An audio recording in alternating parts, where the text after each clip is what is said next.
વિદ્યાર્થી મિત્રો, આજે તારીખ 31મી ઓગસ્ટ 2025 ને રવિવાર. આજના દિવ્ય ભાસ્કરમાં પ્રસિદ્ધ થયેલ ડેઇલી કરંટ અફેર્સ આ મુજબ છે. નંબર 1. અમદાવાદમાં યોજાયેલી કોમનવેલ્થ વેઇટલિફ્ટિંગ ચેમ્પિયનશિપમાં ભારતના અજય બાબુ વલ્લુરીએ 79 કિલોગ્રામ વજન વર્ગમાં ગોલ્ડ મેડલ જીત્યો છે.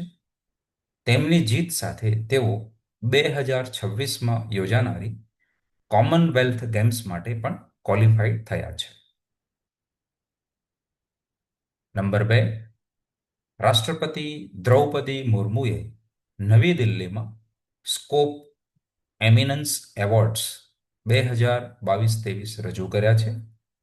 આ એવોર્ડ સેન્ટ્રલ પબ્લિક ફેક્ટર એન્ટરપ્રાઇઝીસની શાસન, નવીનતા અને ટકાઉપણાના ક્ષેત્રમાં ઉત્કૃષ્ટ કાર્ય માટે આપવામાં આવે છે.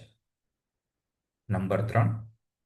એપ્રિલથી જૂનમાં ભારતનો જીડીપી 7.8% હતો.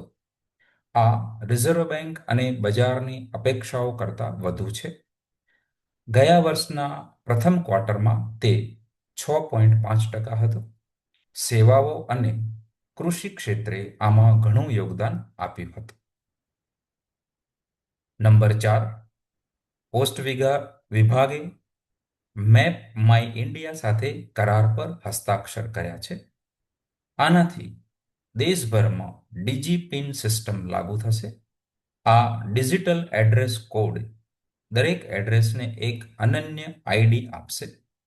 આનાથી સ્થાન ઓળખવું અને ડિલિવરી સરળ બનશે. નંબર 5. જાપાનની મુલાકાત દરમિયાન પ્રધાનમંત્રી નરેન્દ્ર મોદીને દારૂમાં ઢીંગલી ભેટમાં આપવામાં આવી હતી. આ ઢીંગલી તાકાસાકીમાં સોરિન્ઝાન દારૂમાજી મંદિરના મુખ્ય પૂજારી દ્વારા ભેટ આપવામાં આવી હતી. દારૂમા ઢીંગલી એક જાપાની ઢીંગલી છે જે બૌદ્ધ ધર્મની ઝેન પરંપરા પર બનેલી છે. નંબર 6. રિલાયન્સ ઇન્ડસ્ટ્રીઝ ગુજરાતના જામનગર અને કચ્છને સ્વચ્છ ઉર્જા કેન્દ્ર બનાવવાની યોજના ધરાવે છે. કંપની અહીં સૌર, હાઇડ્રોજન અને બેટરી ગીગા ફેક્ટરીઓ સ્થાપિત કરશે. આ પ્રોજેક્ટ સિંગાપોર કરતાં 3 ગણો હશે. નંબર 7. મહારાષ્ટ્ર, આંધ્રપ્રદેશ, આસામ, ત્રિપુરાએ રાજ્ય ઉર્જા કાર્યક્ષેત્રના સૂચકાંક 2024માં વધુ સારું પ્રદર્શન કર્યું છે. આ સૂચકાંક 7 ક્ષેત્રોમાં ઉર્જા ઉપયોગ પર આધારિત છે. આ રાજ્યમાં ઉર્જા બચતને પ્રોત્સાહન આપશે. નંબર 8.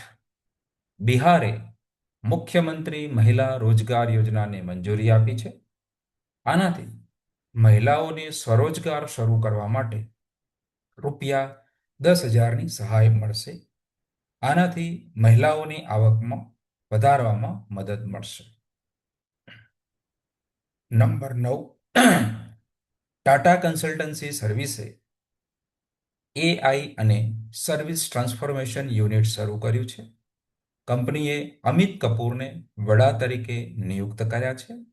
આઈટી ક્ષેત્રમાં એઆઈની વધતી જતી ભૂમિકા માટે આ પગલું જરૂરી છે. નંબર 10. રિઝર્વ બેંક ઓફ ઇન્ડિયાના મતે 22 ઓગસ્ટના રોજ પૂરા થયેલા સપ્તાહમાં ભારતમાં ફોરેક્સ રિઝર્વ 36,573 કરોડ રૂપિયા ઘટીને 57 લાખ કરોડ રૂપિયા થઈ ગયો છે. સપ્ટેમ્બર 2024માં આ રિઝર્વ 58 લાખ કરોડ રૂપિયાના રેકોર્ડ પર હતો. મિત્રો, તમે રોજ આવા ડેઇલી કરંટ અફેર્સ સંલગ્ન વિડીયો જોવા માટે આ ચેનલ સબસ્ક્રાઇબ કરી શકો છો. આભાર.